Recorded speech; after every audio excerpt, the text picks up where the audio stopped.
कहाँ ग्रुप में भेजो, कहाँ भेजो? आई थिंक उस पर, हाँ एक मिनट तो। क्या डाउट है? एक ही डाउट है ऐसे भाई, और डाउट कलेक्ट करो ना, कम से कम क्लास रख सके। एक ही डाउट है अभी हाँ सर, एक ही आया था। तो ऐसे और डाउट कलेक्ट करो, सो दैट हम एकलव्य वन की क्लासेस करें, उसमें होगा तो रिकॉर्डिंग होगा। डाउट क्लास में तो मिस हो जाता है, एटलीस्ट क्या होगा ना, आपके थ्रू जब ये एकलव्य में रिकॉर्डिंग अपलोड करेंगे ना, तो उससे ये होगा कि बाकी बच्चों का भी मतलब देख पाएंगे बाद में रिकॉर्डिंग ना, उनका भी डाउट क्लियर हो जाएगा। तो अभी आप मल्टीवेरिएट वाला ही कर रहे हो ना? जैसे यस क्या डाउट, सर। इसे बता देता हूँ, चलो बताओ। कहाँ डाउट है? सर क्लियर नहीं हो रहा था इंडिपेंडेंस के लिए। एक्स वाई इंडिपेंडेंट है, तो any function of X and Y are independent. तो X square function of X है, mod Y function of Y है, दे आर इंडिपेंडेंट, तो पहला ट्रू है। If the correlation coefficient X Y is one, तो X Y के बीच का कोरिलेशन कोएफिशिएंट वन है, तो Y is a X plus B for a positive. Yes true है, ये भी स्टेटमेंट ट्रू है। ये थ्योरम है कि अगर कोरिलेशन वन है ना, सो अगर आपके पास कोरिलेशन एक्स वाई का वन है, तो वाई बराबर ए एक्स प्लस बी होगा for positive A and be real number. तो इसने कहा ना फॉर सम, तो सम में पॉजिटिव ही आ गया। तो ये ट्रू स्टेटमेंट है for some A. Yes, some, all नहीं बोला है, for some. So there exist, yes there exist positive A, तो ट्रू है। सी में है एक्स वाई इंडिपेंडेंट है और E X, X Y independent है और ये बोल रहा है E X square Y square zero है। तो एक्स वाई इंडिपेंडेंट है तो इसको हम अलग कर सकते हैं, E X square E Y square zero. तो यहाँ से ई एक्स स्क्वायर जीरो है और ई वाई स्क्वायर जीरो है। अब आप सोचो, ई एक्स स्क्वायर जीरो होने का क्या मतलब है कि summation x i square into p i zero है, या यहाँ और है ना, और summation y i square p i, अभी आप जो भी लिखना है ना, सो पी आई एक्स के करस्पॉन्डिंग है ना, या p i square zero y के करस्पॉन्डिंग है ना, पी जे कह दो वाई जे कह दो। तो यहाँ से क्या समझ आया, एक्स आई सम है, sum of non negative number zero है, इसका क्या मतलब होगा?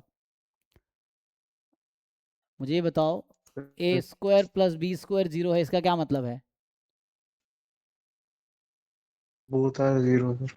हाँ, तो यहाँ से क्या पता चलेगा, यहाँ से या तो प्रोबेबिलिटी जीरो है या एक्स आई जीरो है। प्रोबेबिलिटी सारी जीरो हो जाएगी तो पीएमएफ कैसे बनेगी?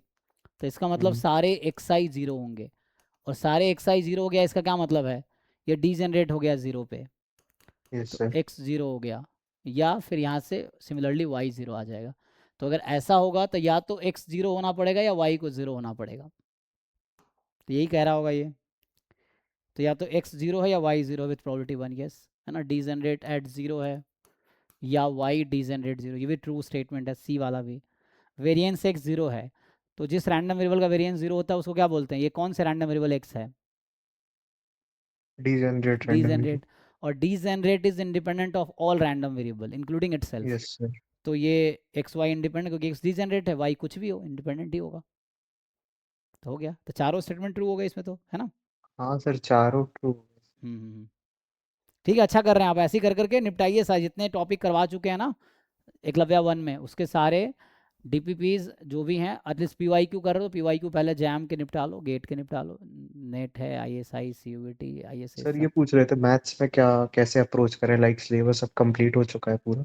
तो वैसे ही करो, पहले जैम के डीपीपीज निपटाओ, जैसे आप स्टैट से कर रहे हो ना, उस तरीके से मैथ्स के यस। भी कंप्लीट करो। लाइक सीक्वेंस सीरीज से स्टार्ट करेंगे हाँ, कैलकुलस से सर। सीक्वेंस से स्टार्ट करो, अपनी मर्जी है आपको, अब देखो जो आपको कंफर्टेबल लगता है पहले वहाँ से स्टार्ट करो। Okay sir. एक एक करना सारे हैं, अब कुछ भी मत छोड़ो, सब सॉल्व करो। डाउट के लिए हम लोग हैं ना, डाउट के लिए हम हैं, टीम है ना, डाउट फैकल्टी या इतने सारे, छोड़ना कुछ भी नहीं है। आप एक बार दो बार तीन बार चार बार पांच बार करोगे, सब आसान हो जाएगा। तो इसलिए मैथ्स सर पोर्शन भी एक सेंटर एक लिमिट टॉपिक। थ्योरम समझ नहीं आ रहा था, उसमें क्वेश्चंस अटक रहे थे। कौन से? सीएलटी में सर। हाँ तो क्वेश्चन पूछो, कहाँ पूछ रहे हो आप, कहाँ है क्वेश्चन? अभी सर एक बार और अटेम्प्ट करेंगे उनको थ्योरी पढ़ के, कीजिए। फिर लाते हैं। नहीं तो कल क्लास रखते हैं, आप बताओ उसमें क्या है फिर प्रॉब्लम, इसमें डिस्कस। मैंने कहा ना, जितने सेक्शन हो गए, सात हमने सेक्शन डिस्कस कर लिए हैं, मैथ के तीन हैं और स्टैट्स में चार हो गए हैं, तो सात सेक्शन एकलव्या वन में हो गया है। बाकी के 5 बचे हैं वो तो छोटे छोटे वो भी हो जाएंगे। तो इन 7 सेक्शन के मैथ्स पोर्शन जैम के सारे पीवाई यूनिट वाइज कंप्लीट करो, बाकी एग्जाम्स के भी कंप्लीट करो, डाउट कलेक्ट करके रखो। आप बोलो कब क्लास रखना है, कल रखना है तो रख लेंगे, उसके अकॉर्डिंग फिर उसमें प्रॉब्लम ही सिर्फ डिस्कस करो, कोई दिक्कत नहीं, आप सारे प्रॉब्लम बोलो डिस्कस। उसमें क्या होगा, रिकॉर्डिंग जाएगा ऐप में, तो बच्चे भी बाद में देखेंगे तो उनको थोड़ी हेल्प हो जाएगी प्रॉब्लम सॉल्विंग में। कल ये सर सीएलटी के 1 बाय 1 क्वेश्चंस कर लें क्या? हाँ कर सकते हैं, आप ट्राई करके आओ तो सारे करा देंगे, उसमें क्या, एटलीस्ट आप ट्राई करके आओ, एक भी नहीं हो रहा तो मैं सारा कराऊंगा, बट मैं कह रहा हूँ सारे ट्राई करके आओ। आप लिमिट थ्योरम के सारे, लिमिट थ्योरम में कितने ही क्वेश्चन थे, कहाँ था, जैम में सर 29 था, गेट में 21 था। 25, हाँ 50, 29 और 21। 50 हाँ सर। क्वेश्चन टोटल है। तो बैठ के आप 50 के 50 2 3 बार ट्राई करो, और जो जो अटक रहा है हर बार उसको सेलेक्ट करके रखो, और मुझे कल बताओ कि ये क्वेश्चन नहीं हुआ, मैं सारा सॉल्व करा दूंगा। Okay sir. बैठ के आज निपटाओ उसको, और कल रखते हैं क्लास, ठीक है। Okay, thank you. Okay thank you, हाँ ठीक है, एटलीस्ट आप करो, हो जाएगा।